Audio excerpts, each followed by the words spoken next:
नमस्कार दोस्तों, आप देख रहे हैं गुरु टीवी लाइव। सहारा समूह की जो कोऑपरेटिव सोसाइटियां हैं अथवा सहारा रिफंड पोर्टल की टीम हो, ये किस तरह जमाकर्ताओं के साथ मजाक कर रही है, इसका मैं आपको एक प्रत्यक्ष प्रमाण बताना चाहूंगा। अभी एक समस्या है कि जो भी सहारा की जो 4 कोऑपरेटिव सोसाइटियां हैं, उन पर एक नई डिफिशियंसी दे दी गई है कि उस पर है जो सील अर्थात मोहर है, जो संबंधित जो इस भी सोसाइटी में खाता खुला है उस सोसाइटी की सील लगा होना अति आवश्यक है। तो क्या यह पहले से नियम था कि अभी बना दिया गया?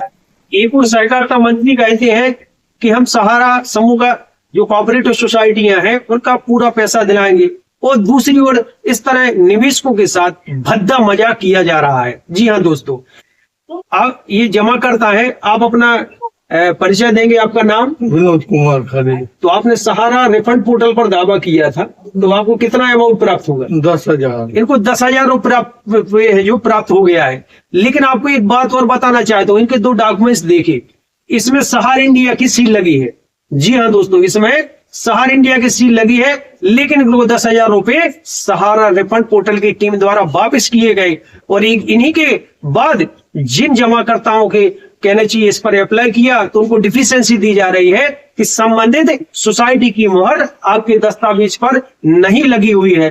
तो प्रश्न उठता है कि एक पोर्टल पर 2 प्रकार का मजाक क्यों किया जा रहा है? क्यों माननीय सर्वोच्च न्यायालय के आदेश की धज्जियां उड़ाई जा रही हैं? ये इसका प्रत्यक्ष प्रमाण है, और इनका मैंने पूरा स्टेटस चेक किया है। और दूसरी ओर इसमें एक और त्रुटि देखने में आई है कि जमाकर्ता के जो खाते हैं सदस्यता संख्या एक ही है, इसकी भी सदस्य संख्या दोनों कार्ड की एक ही है। एक खाते को इनने वैलिड माना है और दूसरे खाते में डिफिशियंसी दी जा रही है, इनका सोसाइटी में कोई डाटाबेस या रिकॉर्ड नहीं है।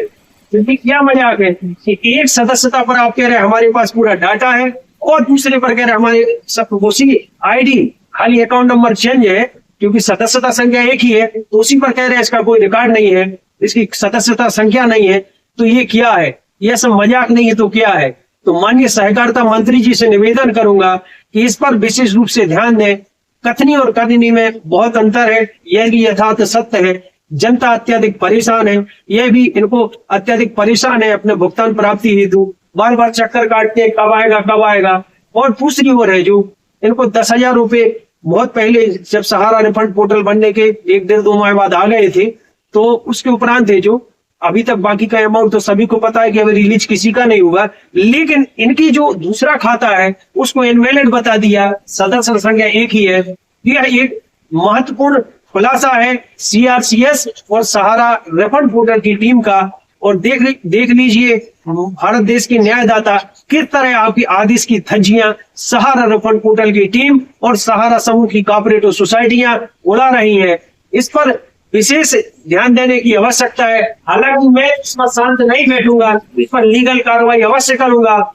इसलिए मैं आपसे पुनः निवेदन करूंगा, चाहे सहारा रिफंड पोर्टल की टीम हो, चाहे सहारा समूह की कोऑपरेटिव सोसाइटी अथवा संबंधित जो भी न्यायदाता हो, कि इस पर आप विशेष रूप से ध्यान दें। हो सकता है राजनीतिक दबाव अभी कुछ समय काम कर रहा है, लेकिन भविष्य में, क्योंकि परिवर्तन ही प्रगति का नियम है, और यह ऐसा ना हो कि जिन अधिकारियों ने इस तरह की लापरवाही करके मनचाहा नियम कानून बना के जनता का खुलेआम शोषण कर रहे हैं, वही निवेशक कल उनकी है जो ऐसी स्थिति ना हो कि उनके अपनी सेवाएं समाप्त हो जाएं। जी हाँ दोस्तों, सेवाएं समाप्त हो जाएं। आशा करता हूं आपको यह जानकारी उपयोगी लगी होगी। यदि जानकारी उपयोगी लगी हो तो वीडियो को लाइक व शेयर करें, और इस समस्या को अधिक से अधिक व्यक्तियों तक पहुंचाएं ताकि समस्या का निराकरण हो सके। जय हिंद, जय भारत।